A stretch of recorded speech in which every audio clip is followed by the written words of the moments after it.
How to draw a trend line to avoid fake breakouts. Hello, I'm Tradiology, and I hope you're doing great. I'd appreciate it if you subscribe to my channel before watching this video. Alright, let's go to the chart. Usually, after a strong drop or a powerful rise, the price tends to form a channel. But how many times has it happened that you draw a channel, it breaks to the upside, and then drops down and hits your stop loss? So listen carefully, because step by step, I'll explain how the best and most profitable channels are formed. When you draw a descending channel, for example, you need to make sure the slope of the drop isn't too steep.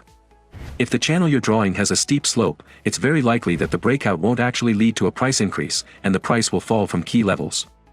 The reason is that sellers are still in control, and with every pullback, they re-enter the market strongly. This continues until a channel with a gentler slope forms, showing that buyers are increasing and gaining strength. When such a channel breaks to the upside, you can enter on the pullback with a high probability of success and get great rewards. But there are some very important points. The first is, how do we know if a channel's slope is steep or gentle? If you can recognize that the channel has a gentle slope, then it's a great opportunity to take counter-trend positions. But if you can't tell if the slope is steep or not, assume that it is steep. When such a channel breaks downward, it's likely a fake breakout and will move back up, hitting many stop losses from those who went short. Because the upward momentum is still strong, and buyers won't give up that easily. So don't enter a trade just because of any breakout.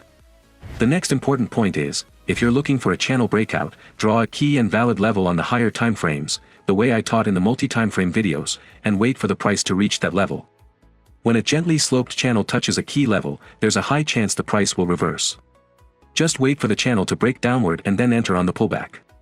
You can even score this setup. For example, if there is a valid level and the channel has a gentle slope, it has the highest success rate.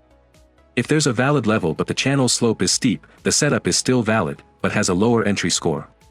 Another very important point, if you've studied Al Brooks' price action, which I've optimized for myself, you definitely know that in price cycles, first there's a spike or strong move, then the price enters a channel phase.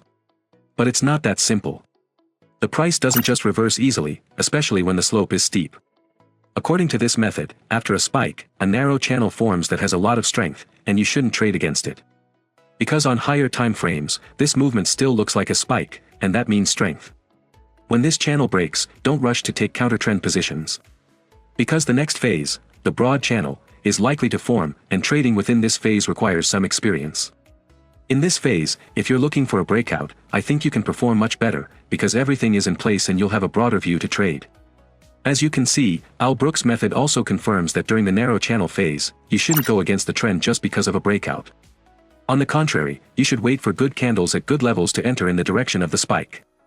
Sometimes, you might even see that the broad channel breaks downward but doesn't continue in that direction and instead reverses upward. What do you think is the reason?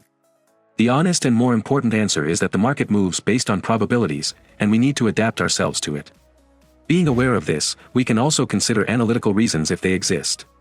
Here, the analytical reason is that after the channel breakout, the price immediately hits a strong key level, and this level was strong enough to block the move in the opposite direction.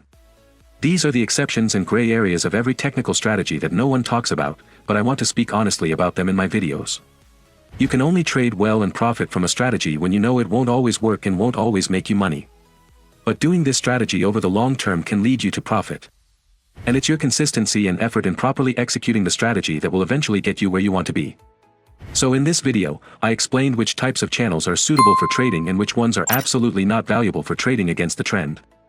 And we mentioned some key points about these channels. I hope you listened carefully and will apply them in your trades. I hope you enjoyed this video. If so, please like it and subscribe to my channel so you don't miss the next lessons. Have a great day.